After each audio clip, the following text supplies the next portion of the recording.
We're not podcasting and chilling. Though, I mean, you got to buy me dinner first. And hello, welcome, everyone.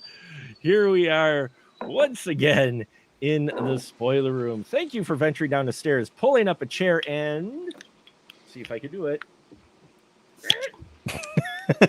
Popping your favorite drink. I'm popping some ice in my ice water. It got all over my face. And that's what she said. Shut up. Anyway. That's what you call a pop shot, Mark. That's what you call it. I'll explain that one to you later. Okay, thank you. Yeah, I'll need some diagrams or something. Welcome to the spoiler room. What? Sorry. Tonight's movie is the Care Bears movie. Care Bears stare. That's going to have a new meaning. No, anyway. Wow. I have no idea how this train track got here, but or derailed. We're diverging again because, folks, and not Divergent. No, that movie was bad. But not the first one. The first one was okay. Okay. Mark, can I recommend you rename this podcast Squirrel? Squirrel. It's definitely been one of those days. Yes, folks, tonight. Okay. It is the Henriksen Experience. See, I pronounced it right this time. The Henriksen Experience. Another episode here because it's Henriksen Experience Month. And tonight we are talking a little bit more well-known. Last week we talked about Savage Garden Dawn. Wow, I am off my game today. Savage Dawn, not Savage Garden. Which you love truly, madly, deeply. I do, really. It's on my playlist. But we are talking tonight Near Dark, 1987. Yes, with a Aliens cast reunion. And speaking of reunion, I have some great crew members back with us tonight in the spoiler room. Once again, they have not gone running and screaming. So, yeah, the checks must have cleared. So tonight we are welcoming back to the spoiler room once again. Yeah, those dulcet tones is none other than Mr. Ray, one of the OG spoiler room crew. How you doing, sir? I'm feeling very og. You're feeling very og. Is that OG. another slang? Is that another slang term? I don't know.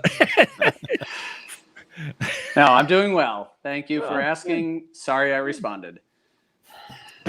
And now he's sorry that he came on the show. But anyway, and next to him is none other than the man who has been with me for quite some time now. He keeps coming back for more, and we're so happy to have him as well. Mr. Ian Simmons is with us. Hello, Ian. How are you, sir? I'm doing great. Ready to talk about The Thing. No, we're not talking about The Thing. We're talking about Near Dark. No, you gotta. That was your show last. No, but I'm ready to talk about The Thing, Mark, because I don't know if I want to talk about Near Dark. Whoa! Oh, this is going to be interesting. Yeah. Sorry, no, it's I teased this a little bit in the pre-show, but yeah, this is gonna be an interesting conversation. I'm going to defer to you, fine gentlemen, on the proper opinion of this movie because I think my sense of perspective is all out of whack on Near Dark. Bear with us just one moment. Oh, and we will be having another person joining us, Kara. She's running into a few computer issues, but she's hoping to be here soon.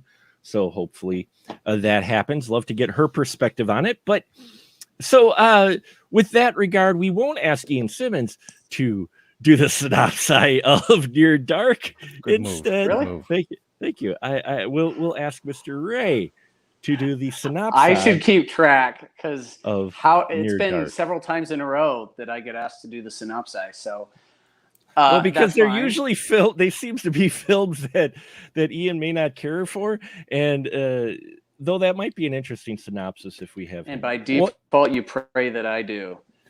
Well, $10 says Kara shows up right after Ray finishes the synopsis. Like, oh, my issues are resolved. What a miracle. Wow, how'd that happen? You just saved me tons in therapy, Ray. Something I've never heard. Okay. At least not to your face. Anyway, no, sorry. No, there are many things I've not heard to my face. So, okay, so the synopsis for this. Believe he's in Oklahoma. Is that correct? Yeah. Yeah, a late teen, young man in Oklahoma looking for a good time, ends up being seduced, I guess, by a vampire, and he ends up joining their posse, and the posse does not really want him, and they drag him around on their various misadventures.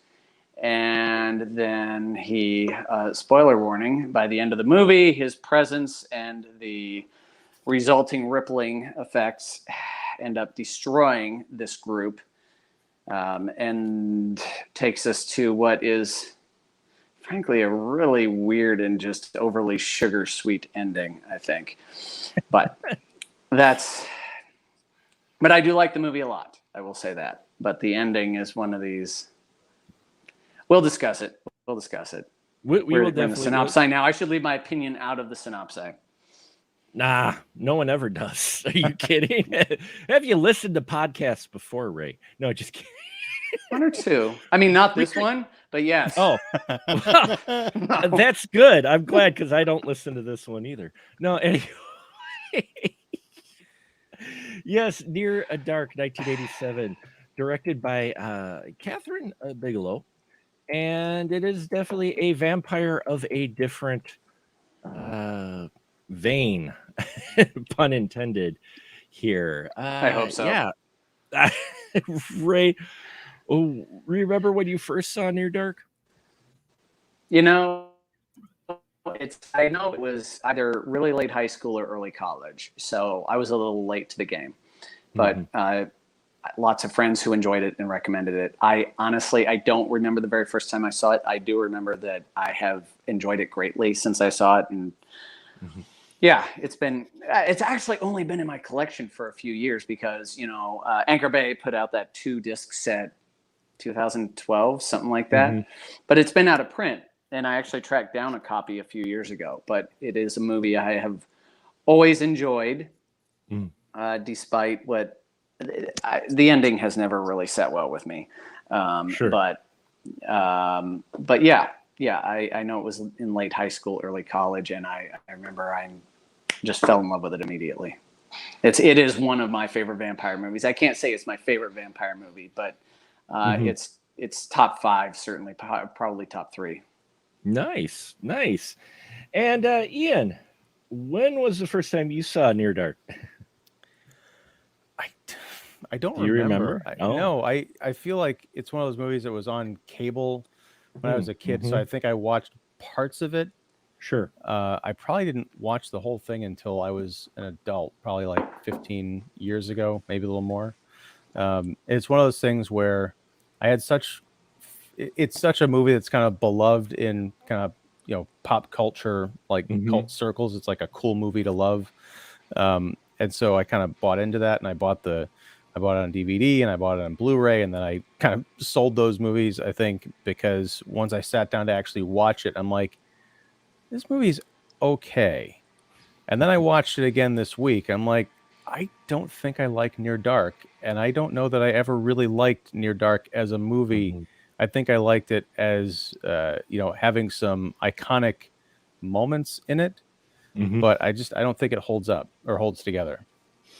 For some of the reasons that Ray will probably get to at the end. It does have some iconic scenes in it for sure. I enjoy it, but I will say, it's not the strongest vampire movie, but it is still.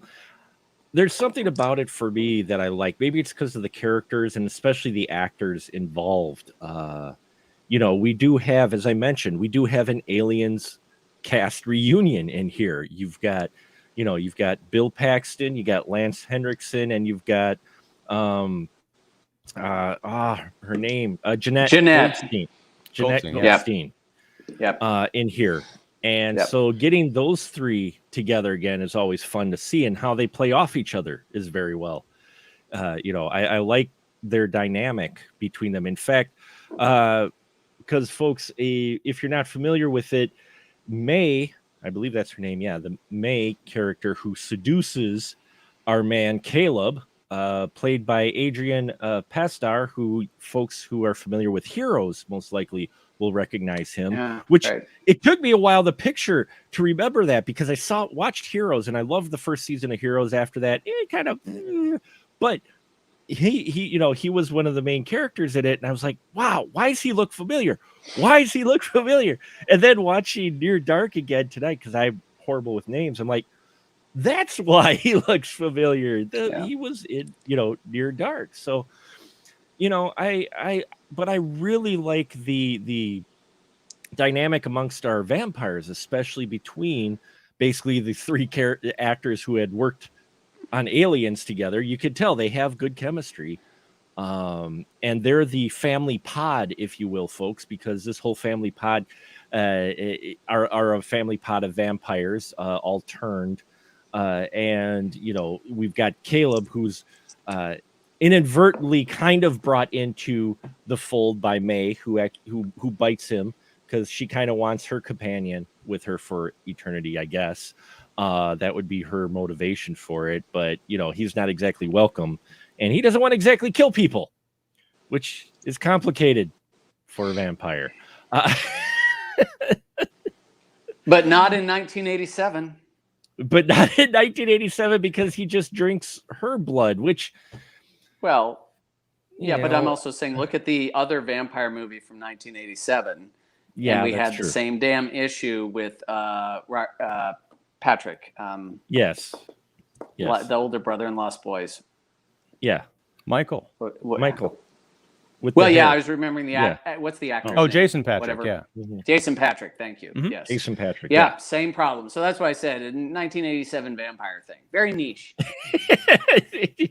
They all seemed to have problems taking a bite out of people, so they would just, feed off of their female girlfriend, which, I'm feeling a metaphor here. I'm just kidding. I'm feeling maybe there's just a bit of metaphor in here, because our man Caleb refuses to kill. May doesn't seem to have a problem, and she lets him feed off of her. So, Ray, we got a little bit of wait for this question. We got a little bit of metaphor going on here. Is that the question? I'm as shallow as a puddle. No, but he's feeding off of her in this, and multiple times he won't kill. Yeah. She has no problems killing. Are they trying to make a bit of a statement with male-female relationships here? I have no idea. I will say there's metaphor out the wazoo, but that's a vampire thing. I mean, it's classic Gothic literature. Sure. But we're used to seeing it being the other way, usually, where the vampire is male and the female is feeding off of him. Yes. Yeah, that's fair. Although, I mean, the whole, many movies, works of literature, all about Elizabeth Bathory. So, you get into that, then you have the female as the alpha. So, yes, you're right, though. You're right. Usually in movies, it's dude alpha and seducing women, or he's got like the original Dracula had the women in his, whatever you want to call it. Haven, Hall, whatever you want to call it. And he allowed that's fair. He had allowed them to turn what's his name into, or try to turn him into a vampire. Parker into a vampire. Yeah. See, you guys, all of you are far more literate than myself, so I apologize. Well, and also, I mean, I understand where you're coming from, but the idea of the kind of the leading vampiress is not, even in the early 80s, was not unique. You had movies, well, I mean, from the 70s, you had the movie Vampires. From 85, you had Vamp. From 86, you had whatchamacallit. I mean, Once Bitten was the Jim Carrey comedy. Daughters of Darkness, wasn't that one from the early 70s called Daughters of Darkness? That was the probably. Yeah. So in this area, they're kind of exploring this, and that's the thing about Near Dark. I feel like they're exploring some things that by then had become kind of familiar and almost tropey, but doing it in a way that hadn't quite been seen before necessarily, like the whole, Dust Bowl vampire nomads.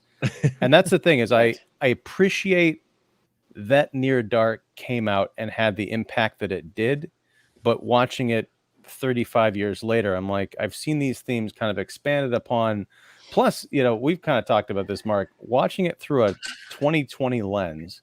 I know we kind of say this can be a bit tricky for different reasons, but I really didn't like Caleb at all in this movie. And part of it is his introduction, because when he meets May, it's sort of a meet cute, but they're driving along and she starts freaking out. She's like, you got to get me home, because side note, none of the vampires in this movie carries watches, nor do they give a shit about time. They're always, oh shit, the sun's coming up in 5 minutes. Yes. I don't believe these people have been surviving for 100 years in the darkness. Right. But anyway, they're speeding down, the middle of nowhere, going back to this trailer park where she's, shacked up. And she's like really freaking out, and she doesn't want to tell him why. And he's like, what's your dad going to beat you or something? He's kind of like laughing it off, which is a weird move. Yeah. But then he stops the truck and she's like, you have to get me back home. And he's like, well, maybe if you kiss me first. And I'm like, no, that doesn't wash. This is not the hero. No, and all throughout the rest of the movie, this guy is this like simpering little, puss who eventually, he's constantly being rescued, and he's like Obi-Wan Kenobi in the new Disney series. He doesn't have his own agency. He's just kind of like, sulking around and crying and having hunger cramps. And then his dad and little sister come to rescue him, and I'll get to that soon because that's a big problem as well. But yeah, he's just such a non-entity that I wish the movie had been about anybody else but him as a main character. And I'm with you with that on Ian, because I started thinking, what actor in this could be replaced? And then I started thinking, well, the Adrian Pasdar character, that's the one I could see being played by another character. And then I extrapolated on that, and I was like, yeah, this character, it's not just the actor. This character it's a weird focus. It's a weird focus. I see why they did it, but I think they could have done it differently. I mean, for example, you can't just focus on the Bill Paxton character. You can't just focus on Jesse, the Lance Henriksen character. It would have been an entirely different movie. But the Adrian Pasdar character I totally agree with you. It's a weak character, and totally agreed. and we are joined by Kara. Hello, Kara. Thanks for joining us. Are you with us? She's speechless because we've been trashing Near Dark. You haven't been trashing it. I'm sorry, I have been. I just am getting started. No. I think she's there. Can you hear us, Kara? I don't know if she can hear us. Maybe she can drop something in the private chat.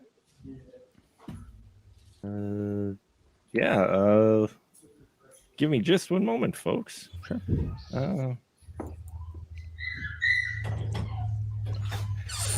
So we'll come back to Kara. But Caleb, you're right. No, Caleb, out of all the characters in here, and the thing is, you would think the way it's handled that he was just used as the introduction to the family. And then you follow their dynamic and such far more than sticking with him and May. But he is kind of the primary focus of it, and he is the weakest character out of these and it's not just his performance or anything, it's the way he's written. This guy, I'm like, I don't truly see the reasoning of why these vampires are keeping him around at all, regardless of if May likes him or not. You know what I'm saying? They keep giving him all these different chances. Like, this is your last chance. No, this is your last chance. Okay, you've bought yourself a little bit more time. I'm like, what? Well, I think it's what you said. You said regardless of whether May likes him. I think that is why, because they respect May, and so they're trying to work with her, and so they keep him around. And the whole movie takes place over what? Is it even 48 hours? It's something like that? Or is it just strictly, I think it is about 48 hours. No, I got the impression that a decent amount of time has passed, especially during the post-transfusion scene where Caleb's rescued and they get the blood back in him. And I should say before the transfusion scene, which is one of the issues I have with the movie. Before the transfusion scene, we'll get to the transfusion scene, but But here's You know, here's the thing, and I had forgotten a lot of, because I hadn't watched the movie in a number of years, so I'd forgotten some of the through lines. But when May bites Caleb, it's in the truck, sort of right after he had propositioned her. And Right. I think she spent way too much time, doing the seduction bit, especially because, like, you can see from the establishing shot, the sun is about to come up and they're still miles away from where they need to be. So I Right. figured if he's like, if you kiss me first, she would just, like, slip him some quick tongue and be like, okay, now let's get back to it. But she takes the time to bite him, and then he gets all sick. I was thinking, is she doing this to punish him for being kind of a jerk? mhm. Or what? Because I don't buy that she's turning him because all of a sudden she thinks this guy who's putting creepy moves on her is, someone she wants to spend the rest of eternity with. I just didn't understand her motivation at all.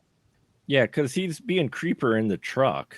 Like, I'm like, what about this guy makes you want to spend the rest of eternity with him by turning him, which she does resist at all. But he shows her his horse, and I'm not speaking metaphorically, folks. He does actually show his horse, who just freaks out because he's like, dude, fucking children of the night, what the hell are you doing? I'm out of here. And he's like, he's never done that before. And then she's like, oh, you know what, I might as well bite you. Yeah, he's a little toxic, and not because of the horse. No, and he's a Right. little toxic, and it's Yeah. really weird. They don't have a dialogue established enough to where you could see why she was attracted. Kara, help us out here, because we're nothing but guys here. Can you hear us now? What is the motivation for May turning Caleb, this kind of weak guy who's a creeper, so she could be with Blah him? toxic creeper. I think that's what we That's- established yeah, there him you go. as. Blah toxic creeper. Toxic creeper. I'm just gonna chalk it up to hormones and emotional maturity. His Mhm. butt probably looked great in jeans. That's fair. Yeah, okay. All right. Yeah, you know what? I can see that, because vampires do have a history of being a bit sexual. I mean, that's the whole, story. I know the Yeah. underlying theme. I'm not that obtuse, okay? I know. The whole point I of don't think Gothic there was any literature. actual reason other than maybe she just wanted companionship, and she probably just thought she clicked with this guy regardless of how effeminate and weird he is. Well, and that's sort of, I mean, I understand your reasoning there, but she's been with this gang for 4 years, traveling, living this kind of nomadic lifestyle. She has to understand the implications of, if she, no matter how cute he might look in those jeans, if she's going to turn him instead of just like having a one night stand and then, eating him, does she really want this guy following them around for eternity? Like, is he going to be the next the same guy in the van? Well, He- I think there's he a little came bit of off as more a desperation here. liability Sorry, than go ahead, anything. Kara. Oh. Go ahead, Kara. Yeah, Sorry. go ahead, Kara. Sorry. No, like Sorry. to me, No, he just came go off as ahead. being more of a liability to the group. Like he wasn't catching on quick enough. He was kind of dopey. He didn't Mhm. follow the lead. Like he didn't know how to read a room. He didn't know how to read a person. Learn by example. Nothing. Like just total dunce with his shoelaces tied together. Right, and that's the, like, if it had been established, like, instead of him meeting Kara while she was eating ice cream, if they had met at a bar, and make it kind of almost a farcical situation where she was totally drunk and she just turned him because you're like, oh, you're cute, you're so great, let's spend the night together, and then she bites him, and then it's almost like waking up the next morning, or I guess before dawn, thinking I've made a huge mistake and now I got to take this guy home to the family. Well, that's why you carry a pocket stake. Pocket steak. There you go. What were you gonna say, Ray? Well, it's just okay. So May, I think at this point she's desperate. Okay, as you said, and I didn't remember this detail. She's been with them for 4 years. Let's look at what she's looking at. Okay, who are my options for eternity? I've got this one dude who's a 12-year-old. I've got Yeah. this other dude who's 80 Cranky. and from the Civil War. So he's got some skewed views on how relationships work. And then we've got Bill Paxton. Bill Paxton's character is the most compatible one available to her. Yeah. Yeah, I understand why she went for Caleb. 4 years of this? She was She's bored. grabbing the first hunk of meat that will make out with her. Yeah, no. I hear like okay. James LeGros, I think he shows up later on. He's the guy in the bar that Caleb ends up letting go. yeah.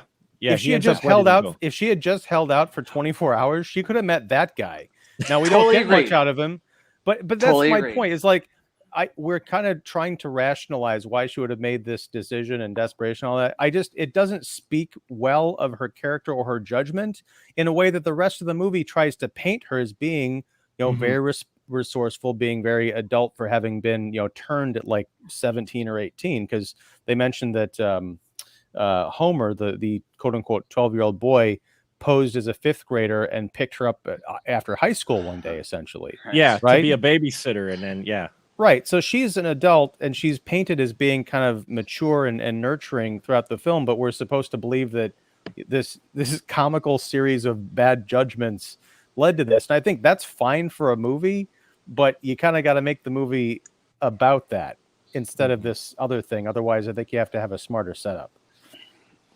Yeah, you just get this impression the whole time, and you kind of feel like you are as well, like you've intruded on this pod a relationship, this awkward, dysfunctional family that seems to work very well together until you get this outsider, and then everything just goes to shit. And you feel like the outsider as well. Like, man, I feel like I've just intruded on this group of bloodsuckers who seem to be, have been functioning just fine until she gave in to biting him, which I understand is her option. Severin, Bill Paxton's character, from her perspective, no, not that guy. Who Bill Paxton, I love Bill Paxton in this freaking Severin. Oh, he's amazing in this. He is truly amazing in this. And then Homer, which let's talk about Homer for a minute, our 12-year-old in here, who there's many reasons why he may have turned May, and none of them give me a fuzzy feeling inside. I don't think he turned her and didn't kill her because sympathy or whatnot. I mean, I think this guy was looking for his life partner. I think we covered this. It was hormones and bad decision. So just like her turning Caleb. I mean, yeah. Well, but here's where it gets sticky, and this is where I'm going to kind of talk about the rescue scene. After, and just kind of bring people up on the synopsis. After Caleb's bitten, he ends up kind of going on the road with this caravan of people. They cross Texas and some other places in the West. Tim Thomerson plays Caleb's father, who's like a horse veterinarian on their farm, and they've got a young 12-year-old, I guess, daughter, or he does. Not even. The mom's No, not she's in the not picture. even. She's not necessarily 12, but I think she's younger than that, actually. But yeah, right. She's close enough to the age that Homer is supposed to be that it's not really a thing, because he kind of develops a crush on her, which is what I'm getting to. Adolescence. Yes. Yeah. They go looking for Caleb and kind of just driving all over creation trying to find him. They all end up by coincidence at this kind of a motel, and Homer picks her up. This is how checked out of the movie I was. I didn't put together that was the same girl who was like Caleb's younger sister until much later, like in the actual motel room. Like, oh, that's right. I'm supposed to know who that is. But anyway, she's out getting a Coke at a vending machine in the middle of the night, and Homer comes up and says, "Hey, you want to go watch TV?" And he brings her back to the family, and he's like so doting over her and like, please don't leave. And it's like he wants to turn her. The problem is we've established early on, because Caleb has a line. He's like, do you have any idea what it's like to be an old man trapped in a little boy's body? Yeah. So it's not like he's a 12-year-old vampire. He's an old man who wants to seduce and incorporate into the nest an 11-year-old girl. What is going on with this story? Yeah. Cara, what do you think? I think it's a lot of just convenience being the same height probably helps too. They have nothing in common because she actually is young. He probably doesn't know what My Little Pony is and all this other stuff. Yeah. I mean, there really is nothing there. I mean, especially the little girl, she's not at his stage of maturity. It's just a bad choice, and he's just going off of this is convenient. Mm-hmm. Right. It's But selfish. Right. yeah, but is the idea that he wants to, I mean, maybe, and this is, again, this is sort of my problem with this movie, is it's about too many different things and kind of about too many different characters, so it ends up not being really about any of them. I can watch an entire movie, or at least scene, about Homer talking about what it's like to be trapped in this body, or someone kind of, if he had said, yeah, I tried it out with May and it didn't work because she still sees me as a 12-year-old. That's the kind of the problem of being in this body. But when he kind of crosses that line and tries to seduce a girl who's 12, is the idea that he's just going to wait her out for the next 20 years before she becomes legal, or whatever it is. It's just, as a movie, as a visual, it's kind of cool to have this 12-year-old boy vampire. But when you put that together with the trying to bring this other actual child into the mix, into a pseudo romantic relationship, it just doesn't work, because we've established he's actually an old man. It becomes more predatory than something that's like an affectionate kind of a deal. Yep. It's kind of like he's turning himself into a reverse child bride. A reverse child bride? Yeah, kind of. Yeah, I could see that. Ray, what are your feelings with this? Well, part of what has always fascinated me with this movie is, if you look at the individual parts and the individual characters and the dynamics, they should not work. Mm-hmm. They're crazy pants, and this should not work. They should have killed each other and self-destructed long ago. And along with these other issues that are being raised, I don't think there is. I have no reason to think there is. But I like to think, this movie is 94 minutes. And I like to think there's like maybe a version of the movie that's about 20, 25 minutes longer that in some way delves into some of this stuff. How have they managed to stay together without self-destructing?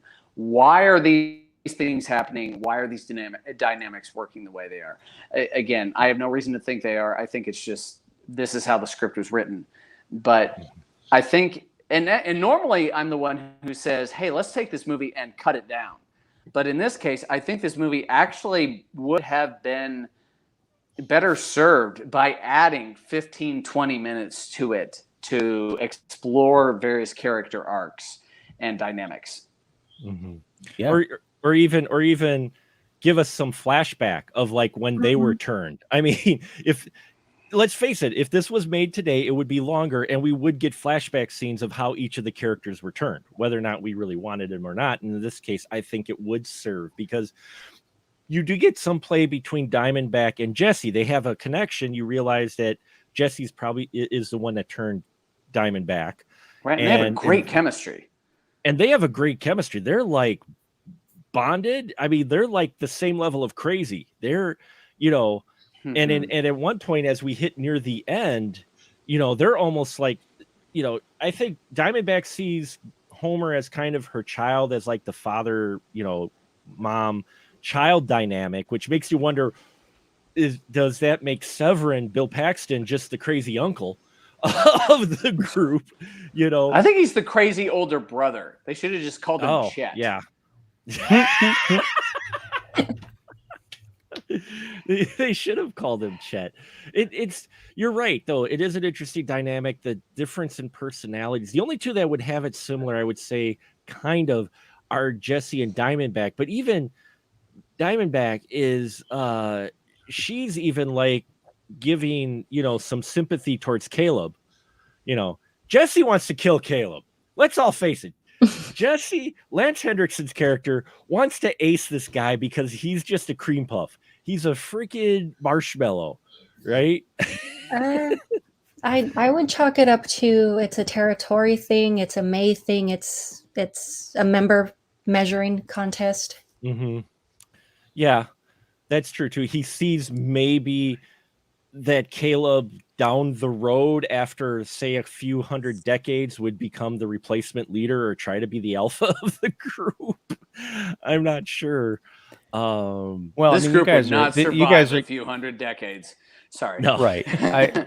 All due respect, I think you guys are giving this way more thought than anybody who was actually writing the script did, because there's no indication of any of that in this movie. Yeah. Because I understand what you guys are saying about this cadre of vampires. I don't think any of them work in terms of a performance or a story. And my theory is that if we didn't have aliens the year before, nobody would have given a shit about Jeanette Goldstein, Lance Henriksen, and Bill Paxton in this movie. Because if you look at the characters they play in Aliens, they play actual well-rounded characters with arcs and dimension and different modes. In Near Dark, they all have one mode and they play it for, the 20 of the 90 minutes that they're actually in it. And I think that's part of the problem, is we don't get enough time with them to see, like, okay, yeah, Bill Paxton. I don't think Bill Paxton is good in this movie. I think he became a really fine actor later on, but earlier on in when he's still building his career, you look at movies like Streets of Fire, you look at movies like Weird Science, he's good in all of them, but he's just kind of a goofy, out there yelling in your face kind of character. And that's what he's doing in this movie. He has one quiet moment where he kind of gives the spur over to Caleb, which I think was one of the effective, scenes in the film, but it doesn't go anywhere. Like, these aren't characters, these are archetypes in a vampire movie that isn't really even a vampire movie. There's a reason that when they reissued the Blu-ray of this, the one that's now out of print, they made the cover, if you look at it, if you dig it up, looks like a Twilight cover. Yes, May and Caleb look like they're from Twilight. They the do. Same kind of like rouge, pouty lips and gray skin. Oh, sorry, I've offended Ray greatly. He left the stream. He'll be back. Yeah. So I'm done soapboxing, but yeah, that's my bit. I mean, I do agree. It feels like there's not enough character development. They're trying to do too much with the story, but they're not really giving you too much elaboration. It's a lot of loose ends, so you kind of have to fill in the blanks for yourself, which for me, that kind of makes it interesting, because I can make the story my own instead of just going off of these dirty redneck vampires, and they're very basic. I will say that's, I think, part of the appeal for me is looking at these archetypes, as you mentioned, or these vampires. They make me wonder their story, and I kind of imagine how they come together. Maybe that's why I enjoy it, is because this backstory that I've built in my head for how they've all come together. I mean, Jesse does mention that he was in the Civil War, which is actually one of the greater lines, the way he drops. I fought for the South, and I lost, just the way they all found that amusing. And maybe it's that's what Kara is saying, the backstory brought up in my head, which is maybe better or more thought than what they gave the script, is part of the reason why I enjoy it. Well, and it's all personal taste, but I look at the same characters that these people played in Aliens, and I wonder where they came from in that movie, because what we do get of them in that movie is so interesting. I was bored to tears watching these people, in this movie, because they go into bars, they kill people, they bicker, they have shootouts with the cops. That's pretty much it. Like I said, there's no arc. There's no reason for me to say I want to spend more time with these characters, much less I wonder how they got together. Because to Ray's point, I don't believe that these people have stayed together for hundreds of years. It doesn't match up. They've been around for hundreds of years. Nothing says that they've been together for that long. They may have collected themselves over the course of time, maybe. Okay, let's say 10 years. Especially because, Diamondback and Jesse at the end of the movie, for no reason, decide to go on a suicide run. Yeah, except for the fact that maybe it's because oh shit, again, we forgot to look at our watches. But they could have driven in the other direction. Homer's dead, so is Severin. They could have just cut their losses and driven away, which, I'm sorry, if they've been running around together for any number of times, they've gotten into sticky situations where they've had to turn heel and have the preservation instinct kicked in. Why was now the time they decide, there's nothing worth living for, we're going to go out in a blaze of glory? Yeah, why would that be, Ray? Why do you think that because supposedly they've been around for a while. These two, Diamondback and Jesse, have been at least with each other, or the longest members of this quartet of vampires. Why do you think they decided to turn around and end it?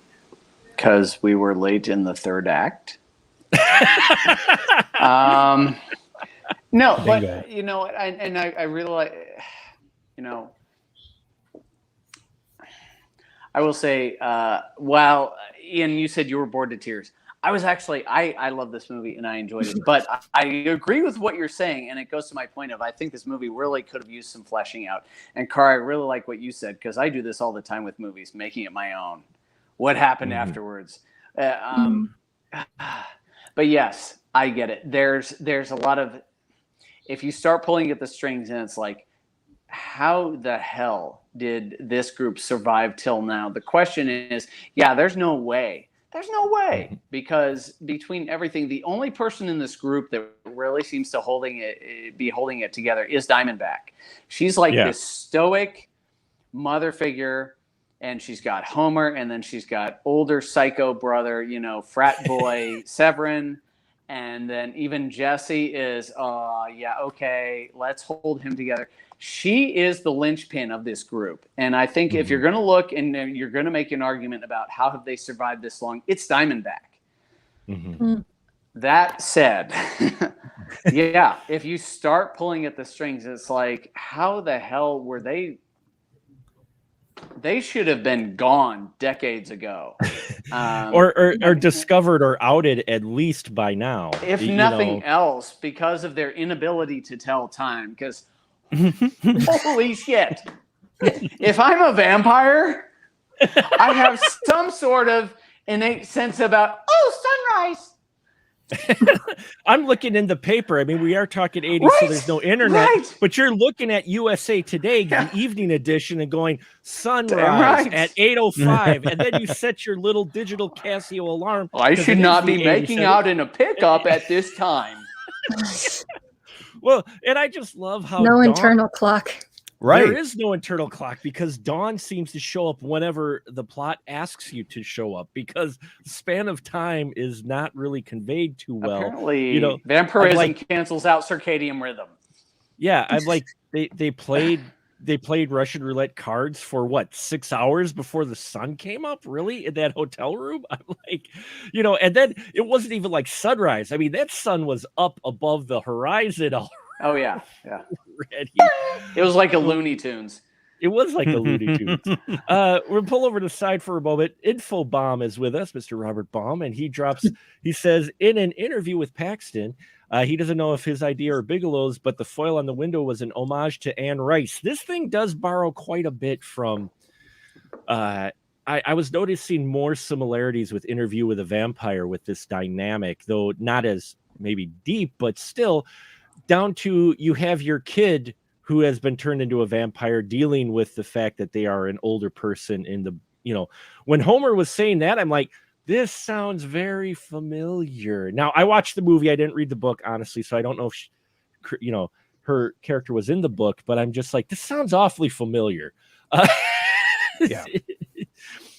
So I'm wondering if Homer was influenced, Homer character here was influenced by Anne Rice character in Interview with a Vampire, since that came out in 76, the book. Oh, the book.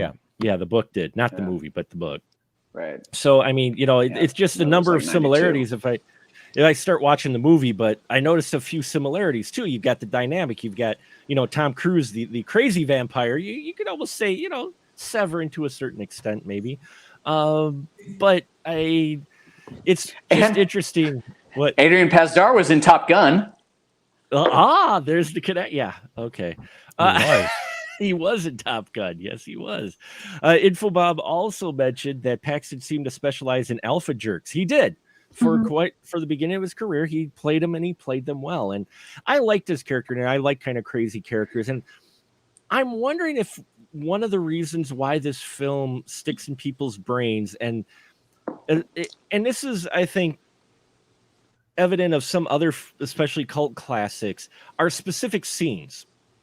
You love specific sequence of scenes, and they're so memorable, or you enjoy them so much that suddenly that film really appeals to you. And because that scene hits you so much, you're like, oh, this is a great film. Though, as Ian said, when you start pulling the strings, and Ray said, you're like, well, maybe not so much. And I'm talking about the bar scene. We Mm-hmm. get, first off, even though they came out the same year, I don't know if they visited each other's sets or what, but we literally get another light behind the vampires silhouette Up on the scene ridge, yeah. on the ridge that we've gotten in Lost Boys just before they go down into the bar and hunt their prey in the bar. And that bar scene, I love the bar scene. And I think that's the scene that a lot of people remember in here because one, we take a beat to spend the most time with our characters, our vampires, doing something other than yelling at Caleb, going, "You're a pansy, I want to kill you." You know, and we get the most understanding of their characters and kind of the dynamic and how they go about hunting. I really enjoy this bar scene. Ray, what about you? Do you think maybe it's because this bar scene, which is actually probably one of the best handled parts of this film, is what people I think remember? It's the centerpiece of the movie. It's the centerpiece of the movie. Mm-hmm. Whether they planned that originally or not, it is the centerpiece of the movie. And yeah, I agree. This is a cult movie, and the bar scene is a big part of that. There are other moments. In fact, generally when Bill Paxton is on screen, that's... Yeah, people remember that too. It adds to the cult cred. I would say also with that, Lance Henriksen to an extent, and as much I realize this is the Henriksen Experience, or pardon me if I'm messing that up, but it is. You got it. It is, and that said, Bill Paxton's got this movie. He steals the show. Chews up a lot of the bar scenery. Scene, He is, and even the way he dies and the whole punching through the semi thing, and that is not nearly as enticing or intriguing, I think, as the bar scene, but it is. And I look at movies and I try to figure out, okay, whoever wrote this, what was the seed that germinated into everything else? And I'm like, what is the scene that sprouted everything else? And for this one, I look and I'm like, I wonder if they started with the bar scene and then started with, what is the backstory on these? How did they get here? Where do they go from here? That could be total bullshit. I have no idea that there's any validity to that. But it is. It is the centerpiece here, and it holds your attention. Holy shit. It does. I mean, it's the one that's probably got a bit of the most attention. You see the danger of these vampires, of just how kind of vicious they can be in this film, outside of the other scenes that we've seen in kind of the montage of how they feed. And it's the most time we spend with the group that isn't focused around, Caleb and May. Because a lot of the other scenes, we abandon the family and it's just Caleb and May as she's trying to take Caleb out to go hunt. And this scene is also the key point to where his final chance to kill someone, and he doesn't. And the reason, and with him not doing it, basically is the downfall of the entire group. So yeah, this scene is the kind of the centerpiece and the turning point for the film. And it's the most, I would say, most memorable and almost feels the most fleshed out. Cara, what about you in the bar scene? Do you think that's what a lot of people remember the most with this film? It seems like that's where the majority of everything happens, and I don't know if it's me, but 80s films always seem to be about the center on the final showdown. Like even Lost Boys, when they're back in the house and everything just goes down and all this crazy stuff happens. So it just seems like maybe just good enough a place as any. There, you can't really do it in the middle of a theme park. True. And Ian, I know I did care for this film. What do you think of the bar scene, though? Would you say it's probably the most time we spend with these characters and learn about them? Well, I don't think you learn anything about them, but it is definitely the centerpiece of the movie. Yeah. When I say you don't learn anything, I mean you don't learn anything they already don't know. Sure. They are vicious killers.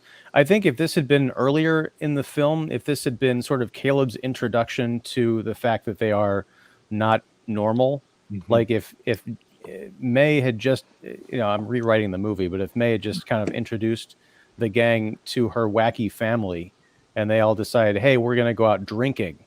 And then they go out to a bar and they end up drinking blood. And that could have been the shock, because one of the big, again, the fundamental problem I think with this scene comes down to the script, which Caleb has been squeamish about killing people, and yet he's also wanting to be in this group of killers because he's infatuated with May, who's also for some reason infatuated with him. And yet he goes into this bar and sees these innocents, they're bar patrons, but there's been no indication that they've done anything wrong to anybody, getting horribly taken apart. And he sees his girlfriend taking part in this, not in a vicious sense, but in a kind of casual, disinterested, which is almost even more terrifying. And yet he doesn't seem to have a problem with that. At no point does he protest. We don't even know if he doesn't protest out of fear or if he's into it or what. Now, part of my problem that I have with this is unfair to the film, but I've seen this scene play out in much more interesting, well choreographed and storytelling supportive ways in James Cameron's Terminator 2, which features the same rough biker who gets into it with the antagonist, and also Natural Born Killers, the opening scene with Mickey and Mallory in the diner. So I look at this and I'm like, this is a good sketch for an idea for something that can be really improved upon if you give it some thought and personality and actual purpose. But as it stands, it is a centerpiece to a movie, but I think it's a fitting centerpiece to a not that great movie. Go ahead, Gray. You were going to say? No, I would just I would point out, I agree with you what you said about Terminator 2 and Natural Born Killers. I would point out that this predates both of those. Yeah, and So that's why I said a- it's not fair okay, to them. And it's okay, fair enough. Yeah, this was the predecessor, and so they figured out how to do it better later on. And if you wanted to take it, it's a little bit of a different situation. But if you look at Cronenberg's The Fly, which predates this movie, you've got the scene where Goldblum goes into a bar and he gets into a pissing match with a guy and does an arm wrestling thing and freaks everybody out, and then he leaves. So, and there have probably been other movies where they've done this that I haven't seen. So there's stuff that's come before and stuff that's come after. I agree. It's an iconic, stylish set piece. And I can't take anything away from that. Right. And Cara, what about you with this whole sequence? Do you think it could have maybe served better closer to the beginning of the film? I think it probably would have been too soon because they're throwing so much at us already, and we're trying to familiarize ourselves with the character and figure out who they are, what they're about. It probably would have just been overkill, and then I think it really would have just really taken down the whole believability of this, like, what's all this, extravaganza going on? And it's, I'm out of here. There's just too much going on. It makes no sense. The film at the pace it's going makes no sense as it is. Yeah, I agree with you there. And I think what that would have done is forced Bigelow, who was the co-writer on this movie, and her partner, I don't remember his name, to come up with a story that does make sense. Why is Caleb interested, if he is interested in hanging out with these people or with May after what he's seen? Why is that? Or does he try to escape, but he can't because he's been bitten already or something? I don't know. But Stockholm syndrome. That's a very interesting idea. Stockholm syndrome with a twist, because he's also kind of beholden to them because they kind of have the keys and the knowledge to him surviving. Yeah, that could be an angle of it.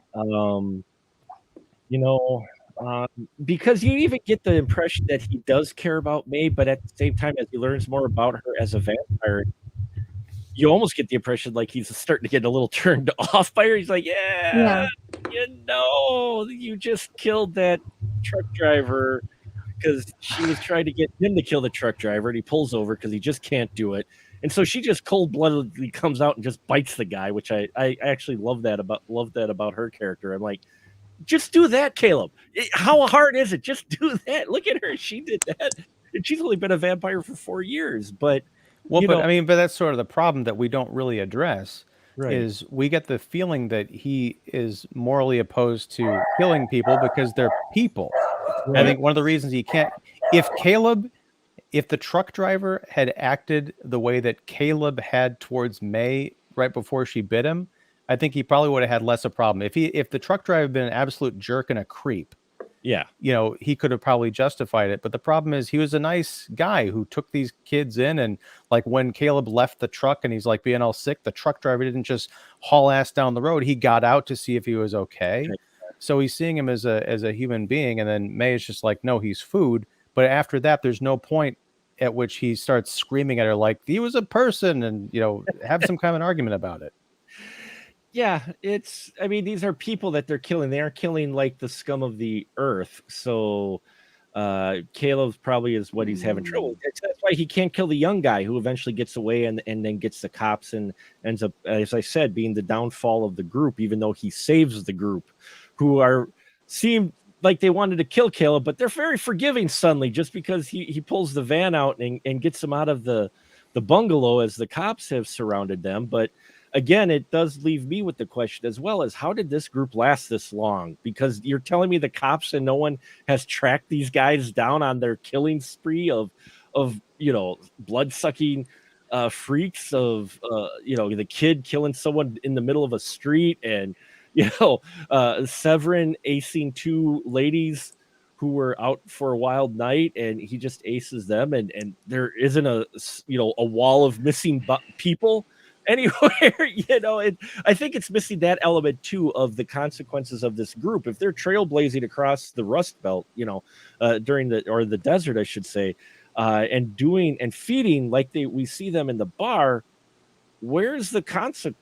You're telling me, I mean, I know it's the 80s, but even in the 80s, there had to be at least some kind of, wow, we've got this case of just bodies showing up left and right without blood. Well, I mean, if you look at, again, this is something that came out much later, but Stephen King's Dr. Sleep, not the movie, but the novel, got very much into the nomadic kind of vampire culture. And again, a lot of this is unfair because the movie is what it is. It came out when it came out and everything. Mm-hmm. But again, I'm watching it as an adult and you can't go back and forget the things that or the way that you think about things.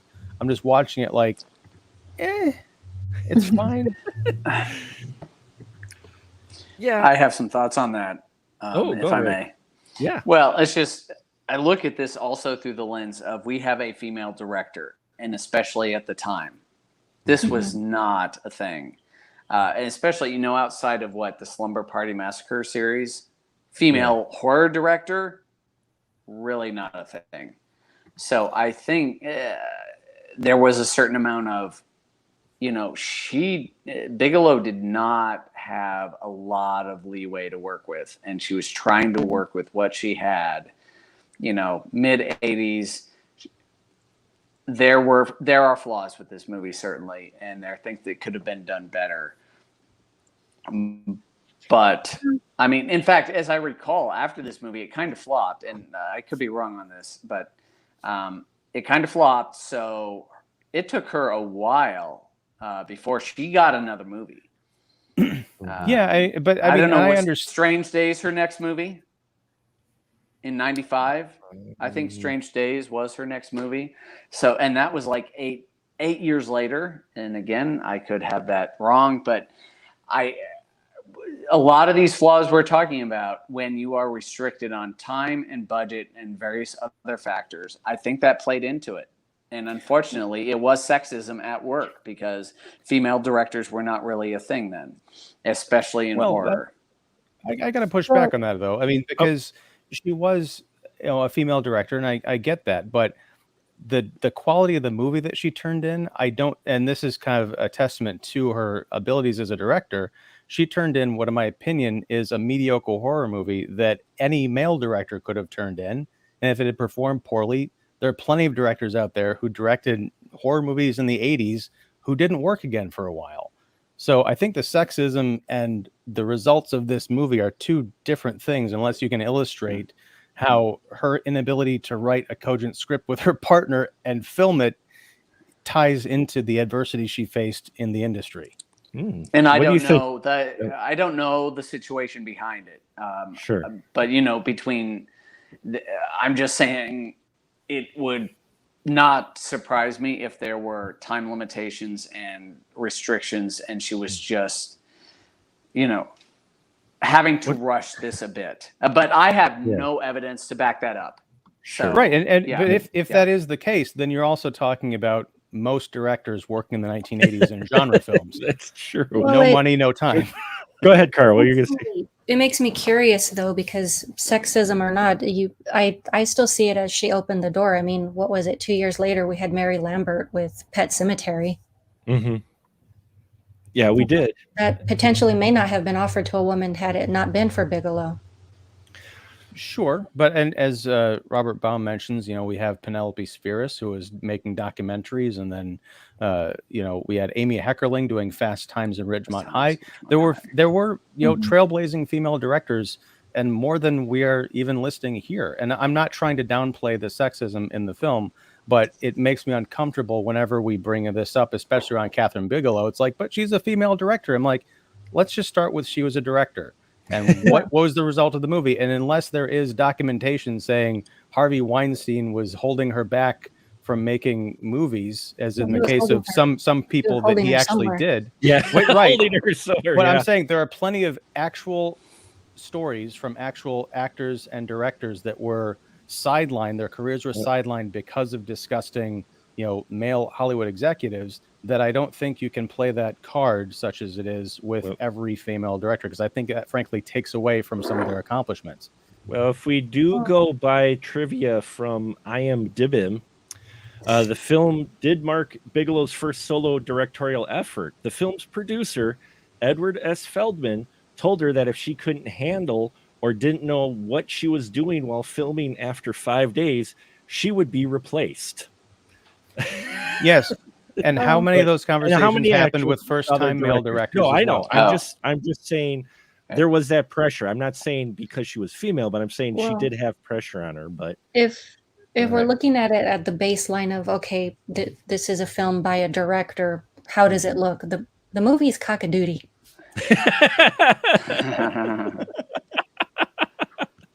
Well said. Well said. And we're going to pull over here. Robert's got a couple of comments, and then we'll get to yours, Ray. Robert just said that, how many films are about vampires from the Civil War? I mean, The Hunger is probably the only film about Egyptian vampire. Yeah, but this is, on one hand, I get what you're saying. On the other hand, with Lance Henriksen's character, who I kind of want to end the night talking about a bit, Jesse, he mentions that he's from the Civil War in that, but that's about the most that we get with his character. I mean, we don't get anything like backstories or like, he's telling, campfire tales of, when I was in the Civil War, I fed on him carrying around. Well, he says he was from the side that lost. So. Yeah. Also, if you'll notice in the bar, when he's got his coat is sort of hanging around the back of the booth, there is a Confederate flag stitched. It looks like it's stitched into the lining of the coat. Yeah, I saw that. He's wearing his colors with pride. He is wearing his colors with pride. But it is about a vampire from the Civil War, but that doesn't seem to play too much into it with the way it's written. I would have loved to see that exploration. Let's face it, Near Dark, if any streaming service out there is looking for an idea for a series, I'd love a Near Dark series to where it explored the 4 vampires of the group, at least a little bit more, and getting their back, because I was interested, but we don't get a whole lot of them. You're right. They're kind of the one note type of vampire that we get here, where there's inklings of more depth, but they don't quite get that. And I wonder how much of that was written initially from Kathryn Bigelow, or if Kathryn wrote the initial script and then the other individual, Eric Reed, kind of looked it over and said, we're going to change some. I like the idea of your streaming service thing. You could even do like a 24 style series where each episode is an hour as they get nearer to dark, or something like that, and in that you can get flashbacks to how they all came together or something. Robert also after sunrise. After sunrise, you get Ethan Hawke to show up with Julie Delpy, and right, exactly. They turn out to actually be vampires. There you go. Well, that took a left turn. There you go. There's a new variation on that. 80s vampires are The Hunger, Egyptian vampires, Fright Night, GQ styled vampires, Vamp. After sunrise, it's 2.5 minutes long. That's the short film. Yeah, that's the after credit sequence has its own title, After Sunrise. Lost Boys, Rock and Roll Vampires, and Near Dark Civil War era vampires. Though, I only think that only Jesse, Lance Henriksen's character, is implied as being from the Civil War, because he mentions about picking Diamondback up as a hitchhiker. We're not sure how they get hooked up with Homer, which is a little weird, unless Diamondback was having maternal urges and wanted a kid, maybe. That's why I could see him. Severin. Sure, but do we care? I mean, I'm sorry. Do we care about how Homer joined the group? Not really. I just don't. No. I just don't. You were happy to see him burn at the end, weren't you? You were happy to. I gotta say, doesn't strike me as the sort that would want a kid to begin with. She's too independent. Yeah. She's busy doing her own thing. Well, I gotta say, I didn't like Homer as a character either, but he has one of the most spectacular pre-deaths I've seen in the movie, because when he's running, and that looked like the actor, because you see his face the entire time with the I guess the flame retardant gel or something, but he is on fire running in the sunlight. I had to go back and watch that scene a couple of times because I didn't know how they pulled it off. I'm not quite sure either, but yeah, it is one of the more spectacular. And then he explodes in the shitty dummy explosion of him was phenomenal. You gotta have one. These vampires don't just die; they explode in brilliant fashion, in pink mist for sure. Robert also asked, might the bar scene allude to Henriksen being in control during the knife trick with Paxton and Alien? I think that's given a little bit too much thought, maybe. That's where I kind of want to close it out with the evening bit, is talk about Hendrix's character, Jesse. We know he turned Diamondback.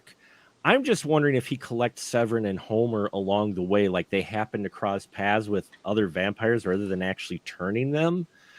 Because he seems like the guy that would bring them into the fold because they seem like they would work well together. If he's looking at it from a soldier perspective, because his character, I find I want to know the most of, because he's fascinating. The way he plays this guy who's calm and cool. He kind of loses his temper, but not like over the top like Severin does. But at the same time, he's looking at Caleb going, there is potential for this being another soldier. Kara, is he collecting soldiers with this group maybe? And maybe he didn't turn everyone. He just happened to come across some of them. I don't really get the impression that he's putting together like this crack team. I think whether it's sympathy, emotional, he's just, for lack of a better term, picking up scraps. Mm-hmm. Could it be out of loneliness? Because, he's the oldest vampire of the group. And, that can get lonely if you're in the Civil War and you're in the 80s. You're talking, that's a long time. If he's putting together soldiers, he is a shitty recruiter. If it's just like, I don't know, say something about them resonates, maybe that makes more sense. Like somebody has a quality that reminds him of himself when he was alive, or someone that he knew. Oh, that could be that they remind him of people from his past, and that's why he's pulled them in, which would add an interesting dynamic to that whole group then. Diamondback being the love interest, maybe he had a kid when he was in the Civil War, and then Severin is the crazy military buddy. All of these could be explored in this Hulu series you're dreaming up, Mark. Right. Yeah, I know, right? But the more I think about this dynamic, the less I don't want to think about it, because the less it makes sense. Jesse. No, if Jesse were a wild card too, I might buy it. But the way I'm watching these characters play off each other, I don't know. I get the feeling Jesse just wants to kind of be left the hell alone. And this, and the loudness of Severin and the obnoxiousness of Homer, he'd probably, will you two just shut the fuck up already? I'm going to leave you in the next town. Yeah. Well, and then you get the impression too, like we talked before, Homer was being old man in a young body, and we know why he actually turned May. And then we know Jesse probably said, yeah, no. He's funny in the aspect you look at him and he's actually older, but he's in a little kid body, and he's the youngest lech I've ever seen on film.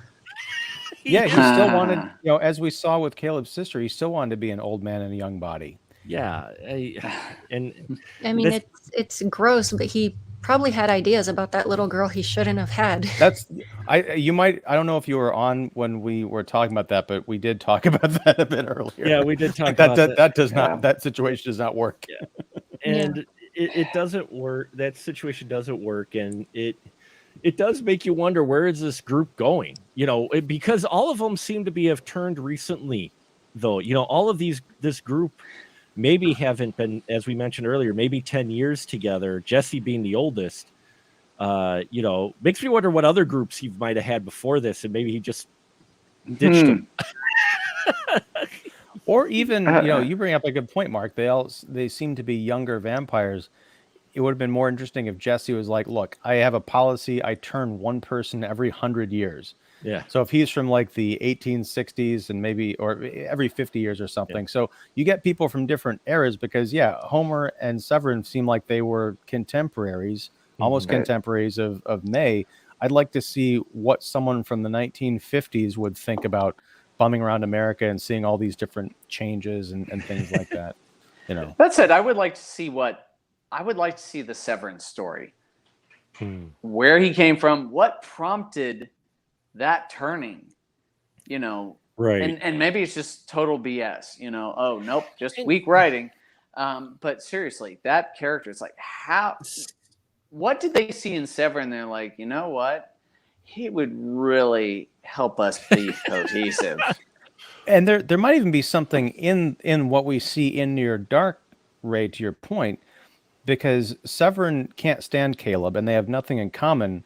But when Caleb pulls the van and Severin gives him the spur, maybe it only takes one big act that really helps the group out to, give Jesse or whoever else is at the top, the kind of the breathing room to say, look, okay, you did us a big solid, you can stay. Because I feel like, 30 years ago or whatever, when Severin was first being turned, he maybe got Jesse and Diamondback out of a major pickle. And they're like, all right, you're obnoxious as hell, but you know how to roll tinfoil and spray a window.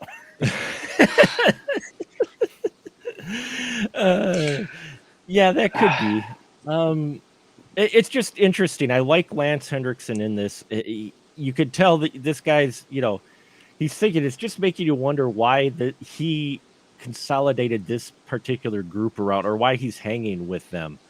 And that's why I'm wondering really if he he turned Diamondback and that's why they have a connection, but Severin and Homer were like discoveries, and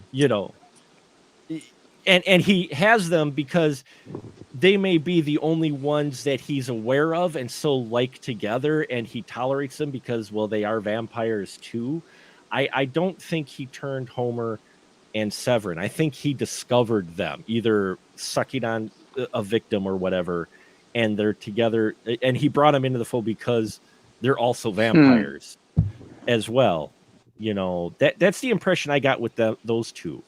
And then May got turned by Homer let's not think about that anymore. I tried it. Let's bringing a whole nother level to the whole babysitter creeper vibe. It would make her roll around his little toy trucks on the floor for hours just so he could stare down her shirt. Wow. Thank you, Kara. I was trying not to think that. Wow. Yeah. But you're absolutely right. Tonka. Tonka Tuesday. There you go. It's Tonka Tuesday. Never mind. Don't Tonky Donk, but Tonka Tonk. How does that song go? Tonk. Yeah. But Donka Donka Tonka Tonk. I think we broke Ian. We'll pull over here just a little bit. Robert Brown did mention Penelope Seferis, who did Blue Steel. And, you had a couple of Ian films. mentioned. Yep. Blue Steel and Point Break. And then, yes, did direct a few videos. And we have Divorced from Cameron. Point Break. Yeah. Break. That was a major vote on my part. Although, weirdly, So after this movie, she doesn't get a directing gig for 3 years, and then she gets Blue Steel. And somehow, Blue Steel, the forgettable Blue Steel, she immediately gets Point Break. Right. And then divorced from That doesn't Cameron. make a lot of sense to me, but No. that said. It's Hollywood. And then she had to direct a few videos, but maybe her divorce from Cameron had her sit back for a while. You know, hard to say. That I can't allude to, but you know, we'll wrap it up here. Near Dark is just watching it again. I still enjoy it, but especially this ending, not only with exploding vampires, which yay, I loved the exploding vampires of how they not only caught fire, they blew up. So thank God no one thought to stake them, because if you stake them in the heart, you're going to blow yourself up with them. But apparently the cure to vampirism in Near Dark is a blood transfusion. And not like a complete change of blood. Just a little. Now, which doesn't make sense because their blood is, if you get to science of one of the vampire thoughts, is their blood lacks a certain their blood lacks a certain component, and that's why they feed, is so that they can replace mitochondrians. No, not mitochondria. Bite your tongue. Anyway, vampires need blood to survive. That's all you really need to know. And so, you know, for their blood would be absorbing other people's blood when they're eating it. So why would a transfusion work? Because you would think their blood would just absorb what's being transfused into their body, but that doesn't here. It just is a quick cure, apparently. And when they grab May and cover her up with a blanket as the other vampires explode, they just give her a transfusion. They know her blood type, apparently, and they could just give her a transfusion. In Tim Thomerson playing the straightest role I've ever seen him play, which is really weird. Iron Eagle. Well, okay, Iron Eagle. Sorry, Iron Eagle. I knew you were going to mention. How dare you, Mark? But it's weird seeing Tim Thomerson in a straight role. Never say die. Yeah. He you know, he just gives a transfusion to her as well, and boom, hey, we got happy couple, and cue the Titanic music. You know, that bugged me, was, and including freeze frame. We get a freeze frame 80s shot when they hug because she could feel the sunlight now. At least it wasn't a high five. At least it wasn't a high five. I do want to talk a second about a freeze frame, because I feel like if I were willing to give this movie a lot more credit than I am, I would think that is one of the great freeze frame endings of all time, because it's almost the Tommy Jarvis freeze frame at the end of Friday the 13th, the final chapter. Because if you look at her face during the freeze frame, she's hugging Caleb. They're all happy, but her eye is just slightly open. And the look on her face could be interpreted as, okay, they just froze the frame while she was in the midst of like opening her eyes from smiling. Or there could be almost like this look of, now what? Right. Because I've been dead for 4 years, this horrible vagabond murderer, and now I'm gonna live on this farm in Texas with a vet and this, pseudo sexual predator cowboy who's got a cute butt. What have I done? Yeah, it's Jack Death, baby. It's Jack Death. He goes on to be Jack Death. Yeah. Kerr, what do you think about this final? Do you think May is happy she was turned back at work? Does she stick with Caleb? I mean, this final freeze frame. What do you think? I got the impression that she was happy to be human, but I don't see her sticking around. She'll probably chase the next pair of tight jeans that she finds. She's gonna get tired of Caleb real quick. And can we be happy for her for that? Because I mean, that or Caleb, go. Yeah, Caleb wasn't really that great a choice, in my opinion. I think she could have done better, but I don't think it's an issue of high standards, low standards. I think she just chases availability. Availability. Here's how strong is my loyalty to Captain Shit Kicker? I mean, no. Here's the plot for Near Dark 2. May strikes out on her own, and she travels the country looking for other vampires to turn her back. She wants to be a vampire again. That would be interesting. That'd be an interesting sequel. she blitzes, out of here, get out of here, Caleb. I want to go back to be a vampire because, man, I want to be dead again. Thank you, Caleb. I wouldn't blame her. I mean, especially when you don't have to waste so much money on anti-aging creams and all of this. I want to be 25 forever. Yeah, right. I mean, she seemed to be handling it well and had no problems with feeding. I mean, she, out of some of the other folks, she seemed to be dealing with this fairly well. And she gave Caleb every opportunity before she turned him to say, "Hey, just drop me off." But he just had to give in because he is, he's putting the moves on this little filly, and then she's like, "Okay, fine, screw you, Bite. Now you're a vampire." Screw you and your brain cell. And your brain. Yeah. Just the single one. Just the single. Not even two to rub together. Exactly. Ooh, we got a log comment here from our Facebook user who, unfortunately, we don't have the name of, but this is on my list of all-time favorite vampire films. Superior acting. The characters seem to be forming a family and trying to survive. I think Jesse, like a lot of vampires, is a window into the past and has the last lingering shadow of the Confederacy, an evil people often romanticized today, despite the controversy politically. Just like people romance vampires, symbolism of undying evil that seduces us into our animal side, wanting to kill, letting ourselves be taken over by hate. And that's where it cuts off. But I imagine it says, etc. That is another take on the film. I like that. I like where you're going with that quite a bit. I didn't quite see it in this film. I still do enjoy it, but at the same time, you see its flaws. But I can definitely see that take of it, and I wish everything would be fleshed out more with what you wrote, Facebook user. Sorry, I don't know. It doesn't say whose name it is there, but yeah, I wish that would have been explored more. Though there is an interesting, I will say before we end the night, there is an interesting angle with the silhouettes. They do an interesting thing here. And again, could be me making lakes out of puddles. But in the beginning, we see, before the bar scene, we see the silhouette, which we've seen in Lost Boys, with the group hunting, and they're going to the bar to hunt for Caleb and to Bite.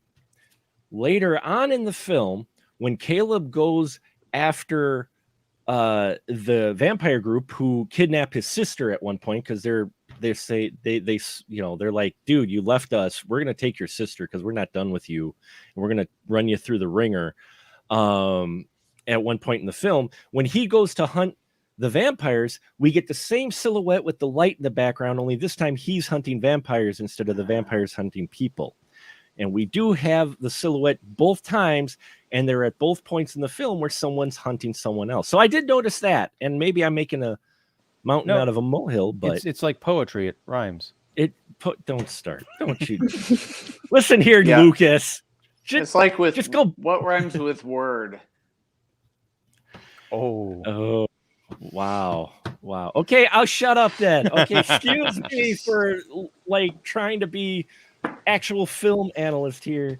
I just say I like fair. the gore and the bar fight. There you go. Okay, there. How you like it? And Caleb just should have got eat.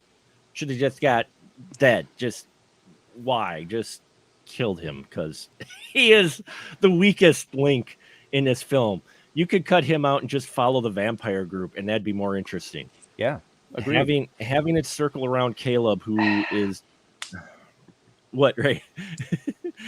No, I agree. And it's sad because he's the guy that it circles around. But I really wanted to see more of the vampire group, as we mentioned, and we don't get that. Though Bill Paxton gets one of the better lines in the film too. Just as he's about to bite a guy in the bar, he goes, "I hate them when they ain't been shaved." That was nice. That was a piece of insight that you don't really get in these movies, like vampire preferences. Preferences. And so we'll go around the group here, get your final thought. And would you still say people should check it out?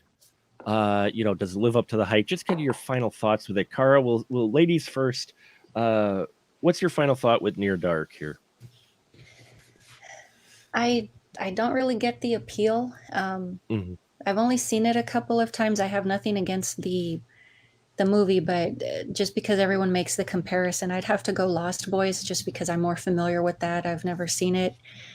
I have nothing against this movie. I would definitely say check it out if you're into vampires, or if you're just there for Bill Paxton, then I held nothing against you for that. Excellent.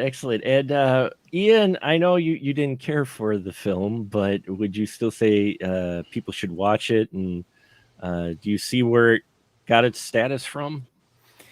Yeah, I mean, I understand the appeal. I understand its cult status. I think people should watch it because, if for no other reason, it is interesting to see where Academy Award-winning director Kathryn Bigelow got her start.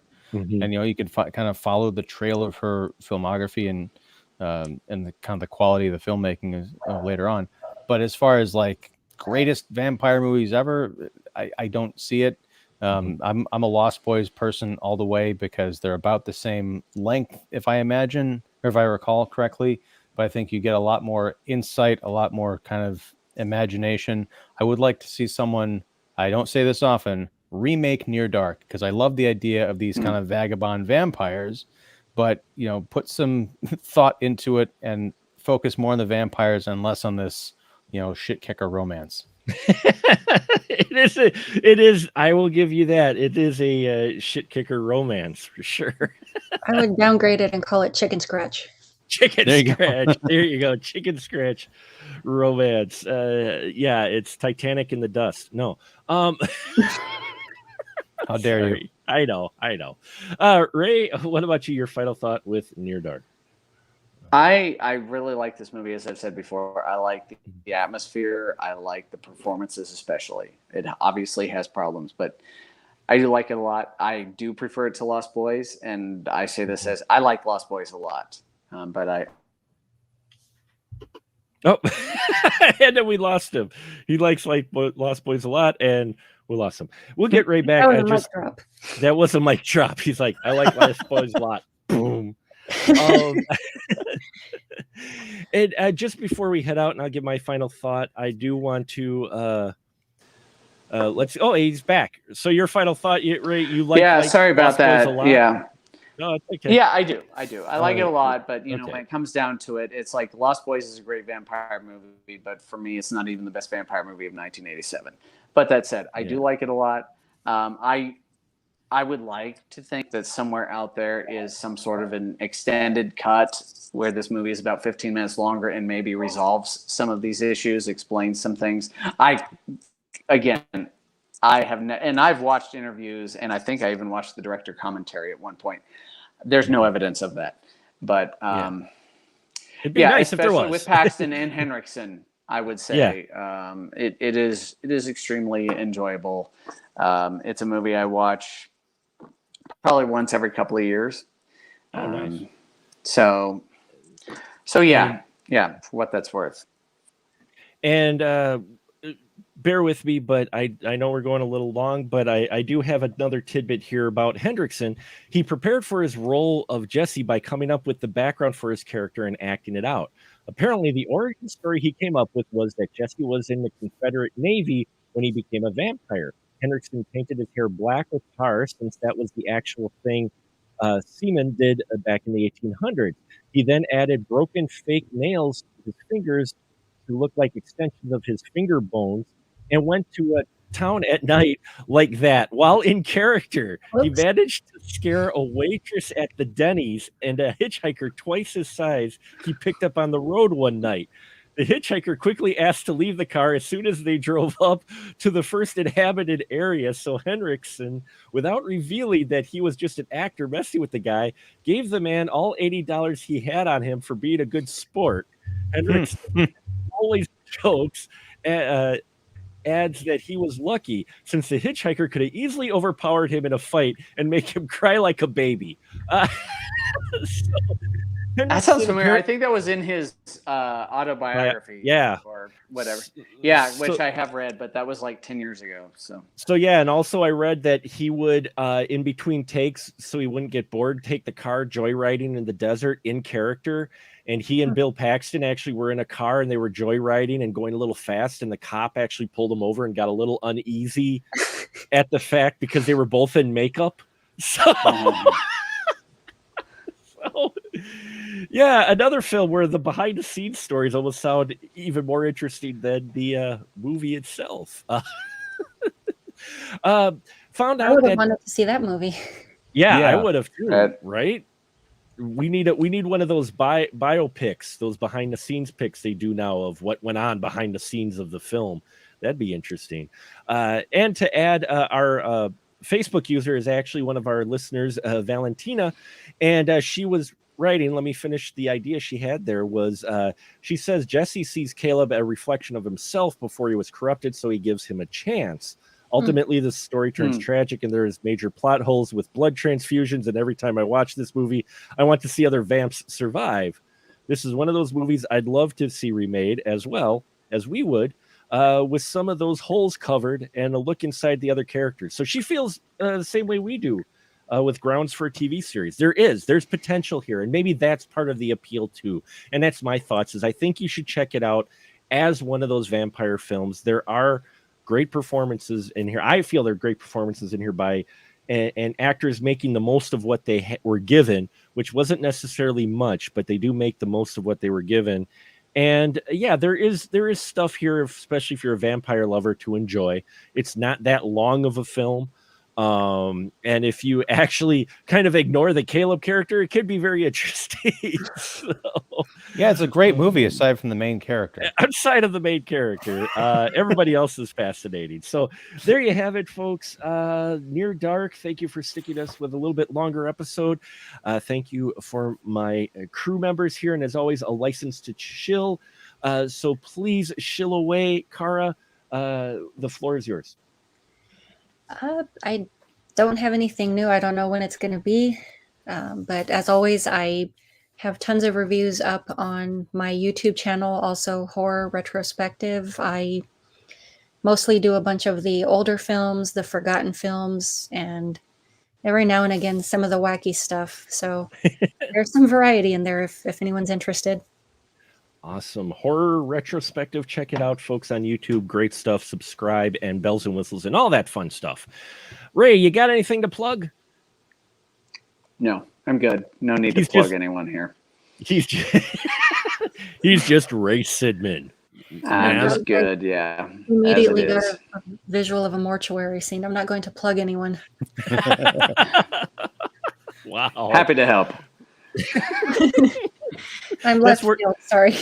That's where Ray is right now, at a mortuary. We won't say why. We'll just leave it at that. No.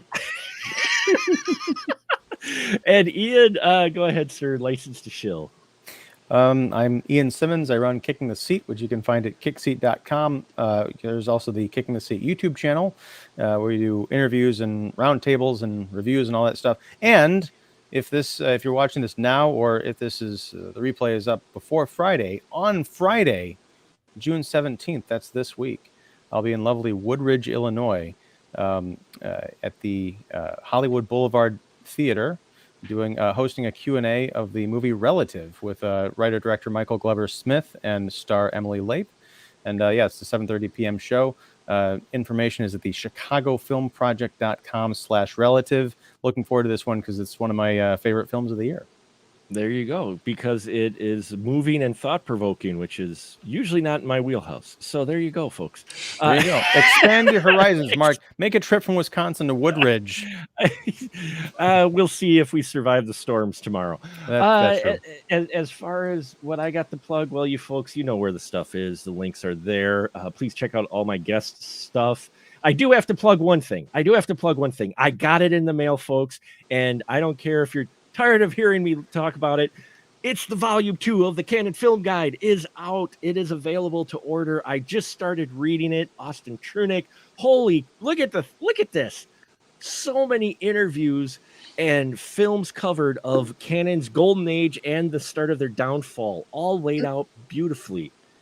And a nice little something in the special thanks too. Yeah, you might see a familiar name in there, which was a surprise. But Canon Film Guide's out. Check that out. Sawdust City Fright Fest coming up second weekend in October. And check out specialmarkproductions.com. So thank you so much to my crew. Thank you to my listeners. Infobomb, glad you're there. Valentina, so glad you tuned in, and my other viewers as well in the live. Thank you to all the listeners of our podcast. We grow every day on our little small but mighty show. And now we'll just say a good night, everyone. Good night. Good night. Good night.